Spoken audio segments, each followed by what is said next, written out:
Want to hear something ridiculously funny? I spent about 5 years being super polite to the Department of Health and Human Services, going all over creation for 5 years, trying to do everything while injuring myself while having the flu during COVID. I'm still forced to work and with COVID and keeping the town moving. And then they shut down and I'm back down there completing all my tasks. And they're misfiling papers. They're not doing stuff correctly on time. I'm still not receiving any cash benefits. Nobody's had a discussion about Social Security. The other agencies that I've been referred to have no idea who I am, what I'm coming for.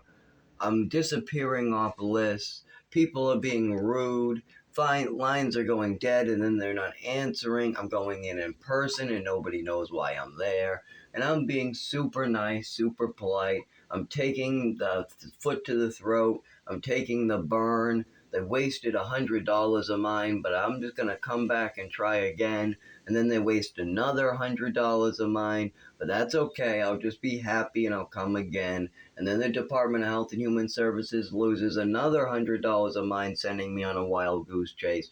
Then I come back and they tell me to do it again. And this continues and continues. But then after the Social Security, where they purposely misfile paperwork, lawyers are asking for paperwork and they can't get it off of workers.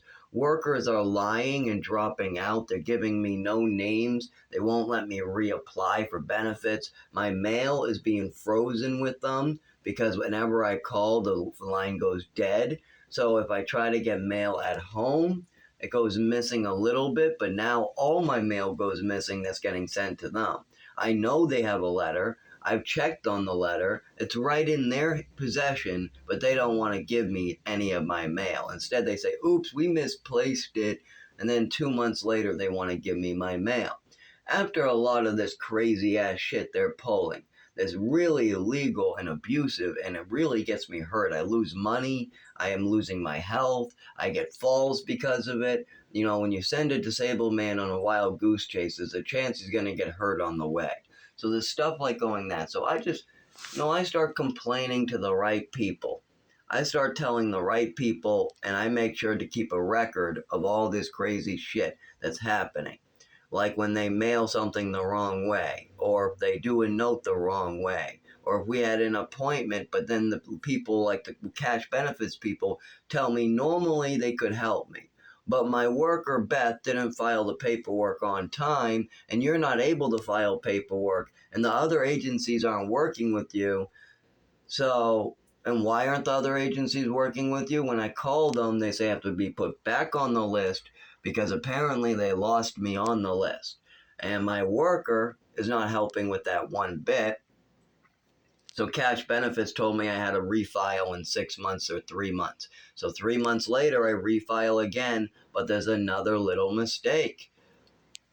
So after all these little mistakes that have nothing, that's out of my hands, as a disabled individual like me, I can show up, I can fill out the paperwork with instruction, I can mail it in. I can show up, you can take a look at me, and then you can mail it in. I can show up to your doctor, you can take a look at me, you can put it in. Whatever. But see, while other people want to screw up on purpose and play games because they heard from somebody oh, we don't have to help him. He's just a rich daddy kid looking for Social Security for anxiety. He's another one of these, fair weather, doesn't want to work, money, until they meet my manager. My manager said, what the fuck is wrong with you people? This kid works so hard that he bleeds internally. This kid covers asshole shifts who don't want to work. Zach enjoys working and he doesn't like being home. So what the fuck are you guys doing to him? Why are you guys hurting him in all these weird and unusual ways? Why do you guys have to waste his money? Why are you sending him on wild goose chases? Why is paperwork not being completed properly by a worker of the state? Why am I getting phone calls from Zach and other people like cash benefits that have been recorded that say, oh, apparently your worker didn't fill out the paperwork and we're going to have to wait 3 months? Why are certain doctors pushing stuff out a year when it's very clear the injuries are very, very, very serious? Why are emergency rooms not keeping me overnight When I have a head injury, I can't walk, my legs aren't working properly, and it's very clear the room is spinning because of the head injury. Why are these things happening? Because the reports that are coming from my father and mother, and now my mother passed away, so my stepmother. These reports say, do not help Zach. It's all a game. It's all fun and games. So fuck with him. Play games with Zach. Fuck with Zach. Get him hurt. It's okay. He's just playing a game. When really, this is life or death. I've literally almost died. I've been brought back to life in Lowell from freezing to death, and I have a report of that. I literally got run over on the side of the road. My hair got run over, but I was having a seizure on the side of the road. I've had multiple seizures and head injuries. I've had an overdose at age 7. I got food poisoning, and I was abused on a regular basis. And I left out of the woods to have a seizure, and there was dangerous animals everywhere in New Mexico. I was living homeless for 4 years on the streets while the winter would freeze me to death. People would rob me, try to stab me, try to steal my shit stuff just for $5 for their next whatever. You got to remember, I have no protection. I don't have an apartment to hide in like my mother and father. They go and say something to the wrong person, and then they go in their car and they run away.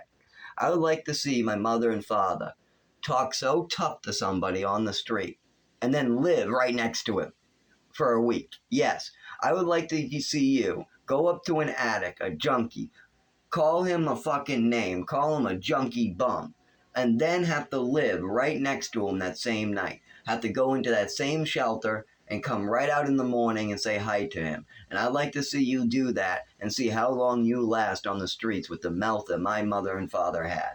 Going around calling people names and being all like that is only for people who can run away and hide in their house. If you have to live on the streets, if you are going to call somebody a name, you have to face them every single day. If you're going to do a bunch of shit to them or hurt them or take their money or fuck with their social security or fuck with their inheritance, you got to sleep and live and walk by that individual every fucking day. And I'd like to see how my father and people do that. You wouldn't be as hurtful, you wouldn't steal as much, you wouldn't do as much. Like even the thieves, the people who steal horribly, know not to steal from people on the streets. Now they still fuck up because that's their problem, like Georgie or Sean. Those are people who would steal the nails out of your floor. That's their problem. Georgie really literally did steal somebody's nails out of their floor. Anyways, but those people, they know the rules.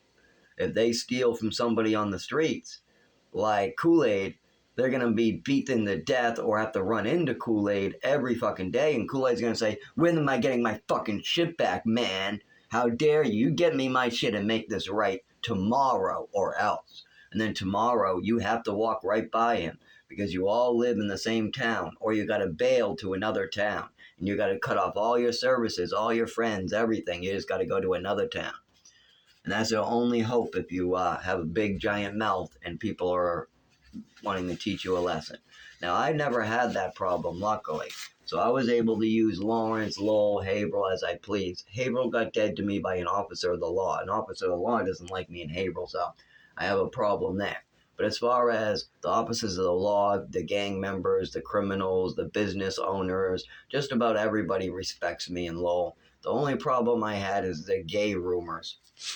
Yeah, those are, my voice is funny, I walk funny, I have a neurological disorder, and I don't judge anybody, and I'm like a monk, and I believe in the getting to know a girl before you have sex with them, and I do not have sex with hookers or prostitutes or anybody who's ever been a hooker or a prostitute. So with that rule system, people think I'm gay. So, yeah, that was a little bit of a bitch. But other than that, no, I had lots of respect from the gang members, the criminals that normally you get fucked up if you have a loud mouth. And I talked a lot, but you're allowed to talk a lot. We got hundreds of those on the streets. We got girls, men, chatty gabbies everywhere. They talk and they talk, they talk. Hey, I want to go here. I want to go do this. Let's go get this. Let's go do this. Yeah, we got lots of those people. The big problem is what you're talking about. And see, I was always helping people. If a gang member came up to me and asked me to join a gang, I said no, and that's it. And then the gang member would ask me, "How dare you? What, am my gang not big enough for you? Do you think we're not good enough? Is that I'm not good because I'm in a gang? Are you judging me?" And once again, I had a good answer. I didn't run my mouth. I said, "Well, no, no, no. I'm sure that works out great. We really need protection on the streets. Yeah, I've seen horrible people just use you for jobs, run you over, rape women. It's terrible out here. So yeah, a gang keeps you strong. If somebody comes and rapes your girlfriend, you're gonna have 5 people over to tear that motherfucker apart. And if he's hiding, you can find him. No, I'm not. I'm not worried about that. I'm white, and white people are used as dummies. You would have me rob a convenience store, and I wouldn't be able to work my way up to a sergeant or anything like that. So if I join a gang, it's fruitless for me. Nothing against you. I'm sure it will work with you. I said, "You're African American.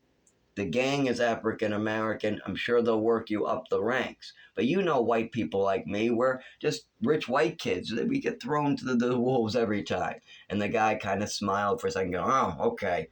And then the other guy that was in his gang, who was also African American, said, "Wow, I never thought about that. That's true." I said, "Yeah." And he goes, "And you're not racist, are you?" I said, "No." And he goes, "Because you never should trust Whitey."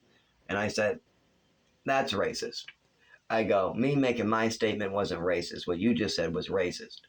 There are good black people, there are bad black people. There's good white people, there's bad white people. There's good Spanish people, there's bad Spanish people. But all black people aren't good, and all white people aren't bad.